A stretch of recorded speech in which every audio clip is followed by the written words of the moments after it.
The Rough Drafts podcast is sponsored by Unicorn.com, the world's premier esports betting site.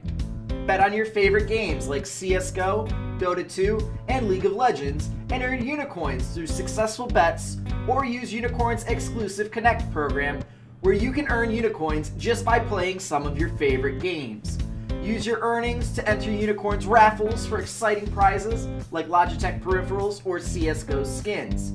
So join Chase and Walter and prove who really is the esports gambling expert.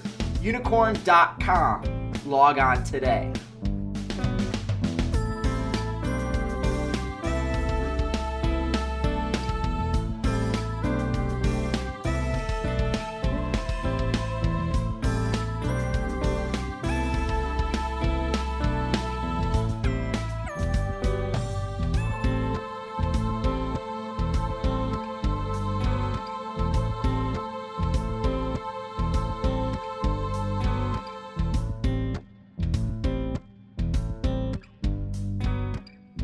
Hello, Internet. This is Walter Ceades Fedczuk bringing you the very first episode of our 2017 EU Spring Split team-by-team previews. Yes, we're bringing it back. It's been so successful. This is our second year doing it, and I can't think of anyone else that I'd rather talk European League of Legends and our first team with than my good friend Chase RedShirtKing Wassenar. Chase, it's been a while since we've actually had some real tough stuff to talk about.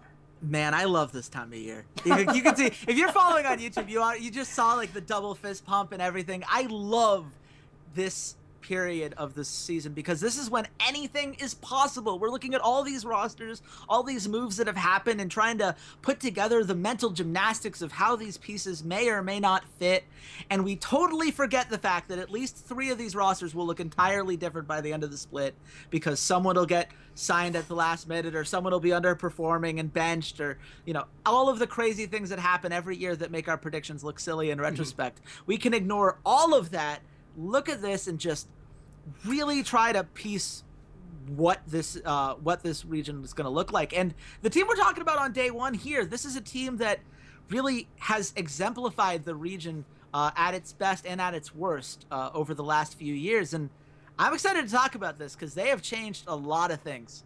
Well, to be fair, unlike a certain team that you follow, they haven't been in relegation territory 3 times out of the past 4 splits. So it's starting early. Get the fork in them. God, thanks. But the team we are talking about, not Chase's favorite team in Europe, it's Fnatic. Yes. The Fnatic roster had a pretty mediocre summer split, to say. They took 5th place in the regular season. They went 7 wins, 6 ties, and 5 losses. They had a disappointing first-round playoff match against H2K where they got swept. And then at the EU Regional, as everything was falling apart around them, their coach had left, they were with a new coach, like everything was falling apart. We heard all these terrible things, and the organization just seemed to be crumbling before our very eyes. They went 0-3 to the Unicorns of Love. But despite what was probably a season from hell for the Fnatic organization, they still were able to have an all-pro player. Reckless was on the 3rd team all-pro. And with a season from hell, they have had some wholesale changes across the board. In the top lane, they went from Kickus to returning hype Frenchman sOAZ. In the jungle, their departed Korean jungler Spirit is now amazing, joining sOAZ from Orien. In the mid lane, longtime mid lane replacement for Xpeke Fabivin. He is now off to H2K and is replaced by the European player from Turkey, Caps, who played on Dark Passage. And we have Reckless returning. That's always fantastic. And they're replacing the longtime legacy support of Yellowstar with Jesiz, who was an analyst for Immortals last split. And Nico the Pico is continuing his coaching duties from the European playoffs and regionals. Chase, what do you think about this roster? Well, Let's start with the obvious. This is the kind of offseason that we expected from Fnatic, given what we saw last split.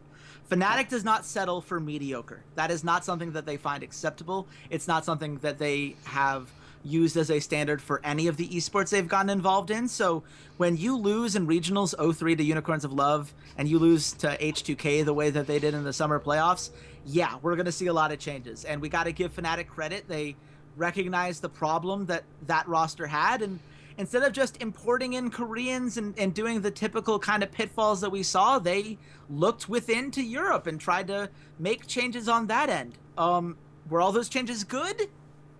Not especially. I'm very cautious in my optimism when I look at the top and jungle, basically coming from Origin into Fnatic here. I understand that these guys have experience with Fnatic before, and obviously with sOAZ, it's a very extensive history on Fnatic before. But that doesn't necessarily mean that they're the same guys that they were, and there's just a lot of question marks. I have question marks about Nico the Pico and how he's going to be able to handle coaching for a full split, because we've really only seen him in an interim role, and that didn't go very well. It's going to be very interesting to see whether the changes that they made are going to be changes that allow them to rise to the occasion and just remind us once again that Fnatic has this crazy infrastructure across all of their games that make them repeatedly competitive, or if this is going to be something that we look at much like the split in which Reckless left to Alliance, where we say something's not quite right. It's not quite there yet, and they'll have to figure that out so that they're ready when the summer rolls around and it's really going to be do or die time. Okay. I would probably agree with that. I would say the return of sOAZ is in itself a really nice storyline and really interesting. Is going to help them sell some jerseys after I'm calling it a split from hell for this Fnatic organization. We always, you said the Fnatic system, we always talk it up, and because they are one of the longest standing organizations in European League of Legends, and they've had success in so many other places, despite the fact that every single one of their teams seem to have all decided the same time to basically fall apart. If you look at the CSGO team with their roster sort of splitting and dividing into the current Fnatic roster, and then some players going to Godsend, this just seemed very weird, like 6 months for the Fnatic organization. But despite so much uncertainty and some of these question marks that you have, is there anything that you're actually excited about when you look at this roster? Is there any player, anything like that?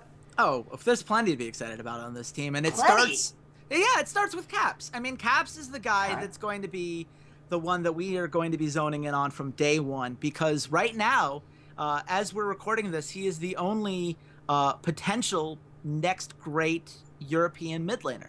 Every other mid laner that we know of at the time of this recording has already been in the LCS before. This is something where the meme for forever has been, oh look, another great EU mid laner. This is the only guy that could potentially fill that role, and he's another Danish player, which we all know the Danish buff that you get if we're to believe the history of players from that region. And this is a guy that somehow manages to be 17 years old, so just eligible to play in the LCS, and yet also have a year's worth of experience under his belt, because he did some essentially freelance work, is how I like to phrase it. He played for Nerf for a bit, knowing that he was never going to be able to help them out when it mattered the most. And see, the same thing with Dark Passage, right? He knew he couldn't play in the wildcard qualifiers, but he could get them to win the region, which he definitely did. And when you look at how he performed in those playoffs, you have to be excited about the potential that he brings. He does know how to play assassin-type mages. His LeBlanc is very good. His Ryze has proven to be pretty effective. He did very well at adjusting to metas in general over the past year. We've seen him win on everything from Malzahar and Vladimir to some good cast games. He's played mid Kog'Maw and done well. Got a pentakill on Aurelion Sol. I mean, the guy has depth, which is another thing we don't usually say about new players. We don't know usually whether they're going to be able to adjust as well to new metas. And with Caps, I don't have those same question marks. The big question mark with Caps is going to be his maturity, which we've already had Fnatic have to release a statement before the season's even begun about him notes. basically trolling people and saying things like, I will make sure you never get to join as a challenger or LCS team, which is just, maybe you wait till you hit the Rift the first time on the big stage before you start talking trash. That's all I'm saying. But if he can keep that in mind, he has a very high upside. He has, and honestly, I would say a middle tier ceiling, or floor, I should say.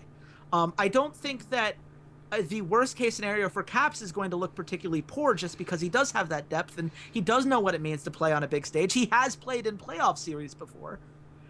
And meanwhile, he is still 17. He's never been in a system like Fnatic's system, so the upside is huge. I love the signing.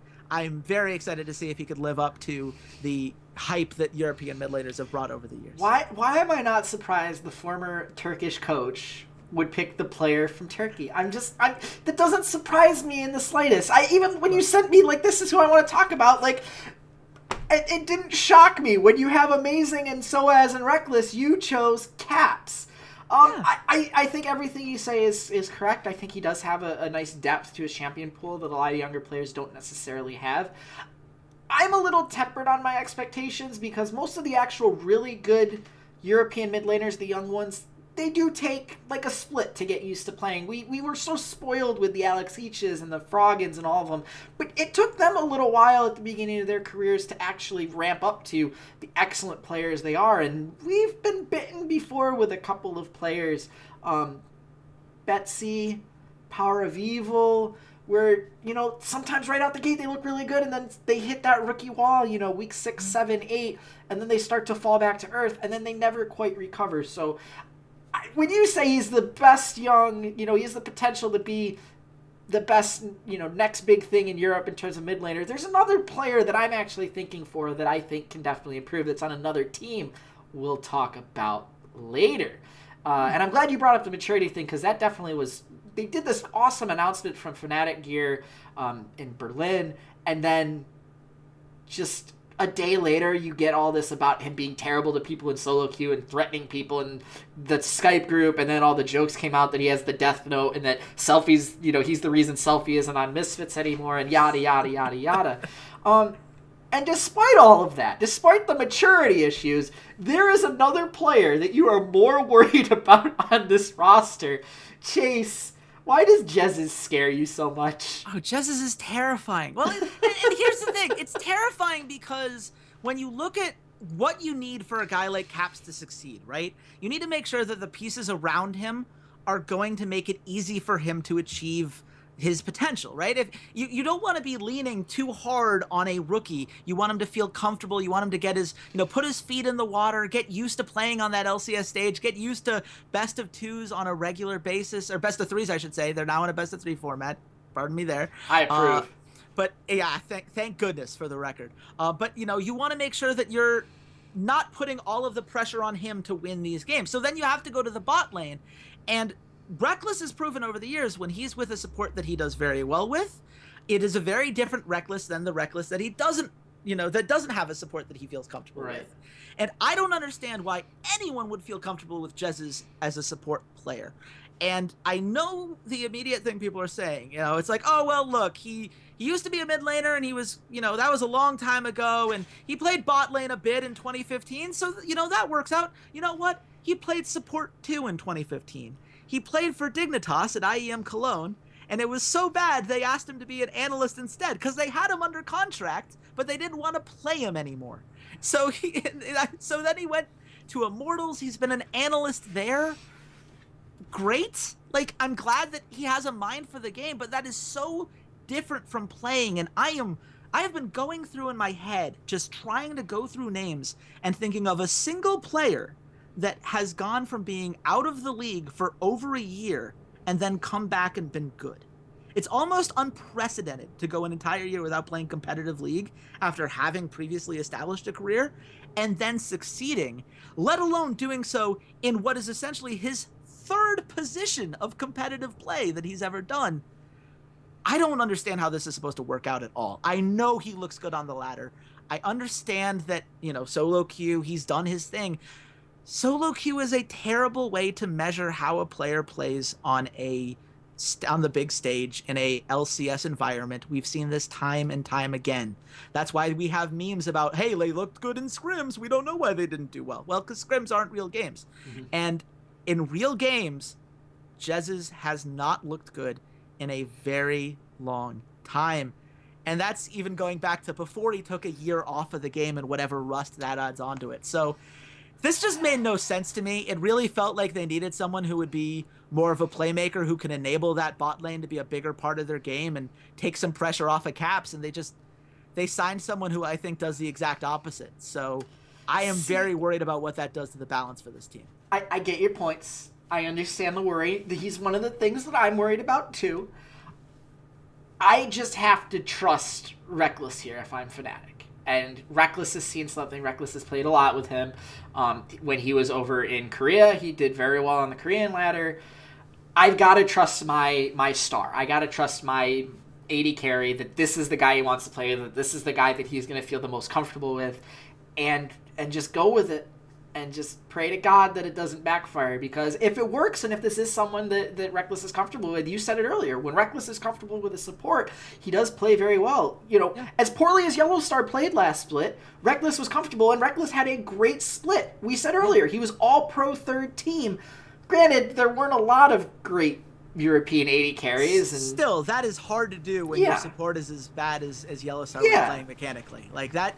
It is going to be huge for them. I agree with you. So absolutely, completely understand that. But he's probably not going to make or break their season, Chase. So when it comes down to it, what do you think decides Fnatic's season? This is a concept that we've talked about a lot on the podcast previously, but for those of you who don't necessarily listen week in and week out, A, feel free to join us going forward, and B, the too many knuckleheads theory is something that I've put forth many a time on this podcast. Oh boy, here we go. So here we got sOAZ, who looked absolutely checked out at certain points during the Origin split, last split. Absolutely. Which is not to say he is a bad player. We have seen what he does when he cares and when he's really trying to show people, that he is the same guy that he was. We just didn't see that come in consistently. His kill participation percentage was much lower than we've seen from him in previous years. His KDA was atrocious. It was 2.3. Only xPeke had a worse KDA, and he was playing AD carry without any previous experience in the role.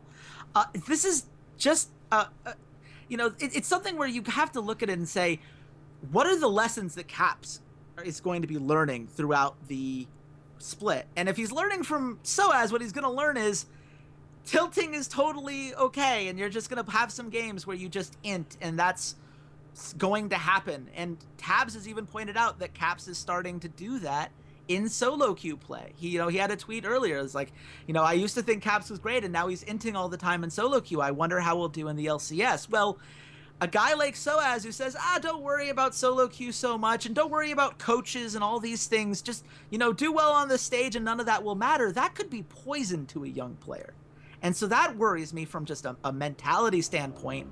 And I'm worried about sOAZ and Amazing in general, just because they looked lost last split. I mean, that whole system really fell apart for Origin before Forgiven left. You could say the spring split was the start of them really taking steps backward. But at least then, the talent that these guys brought to the table was so overwhelming that they were able to succeed regardless. They were still able to be a playoff team. Now they just went through, if we say Fnatic went through the split from hell, what do you call Origin split last split? When xPeke's mom is making headlines on how she's ruining your team, I don't even know what you call that.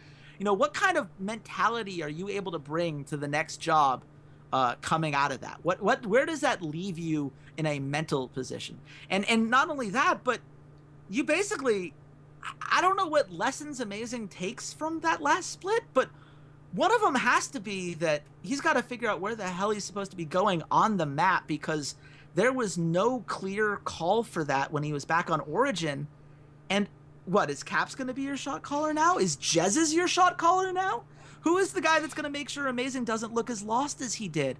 There are just so many of these little things, they're puzzle pieces, and you can see kind of, the shapes are close enough where you feel like they they should fit, but there are all these little things that just feel a little off. You know, you kind of have to almost shove the piece in and you realize it's not the fit you thought it was. That's going to be what makes or breaks this team. Are they going to be able to live up to the on paper potential, the raw ability of guys like sOAZ and Amazing, who are undoubtedly talented when they're playing at their best? Are we going to see Caps reach his potential under some veteran leadership from, I guess, Reckless would be the guy you'd want to follow if you wanted to look at an example of how to be a true professional? I don't know. I want that to be the case because the league is a lot more fun when people are playing to their best of their ability, but I have very big concerns about the mentality of this roster and how these pieces are supposed to fit together as a unit rather than as individual players. And that's why, you know, at the end of the day, that's to me the biggest storyline, is whether there are going to be, you know, too many knuckleheads, too many people fighting for the same kind of resources, the same kind of roles, and whether they can put it all together and sacrifice whatever egos are going to be necessary. Because right now, there's a lot of ego on this team and a lot of expectations that they're going to have to live up to. Absolutely. I think you absolutely nailed it on the forehead.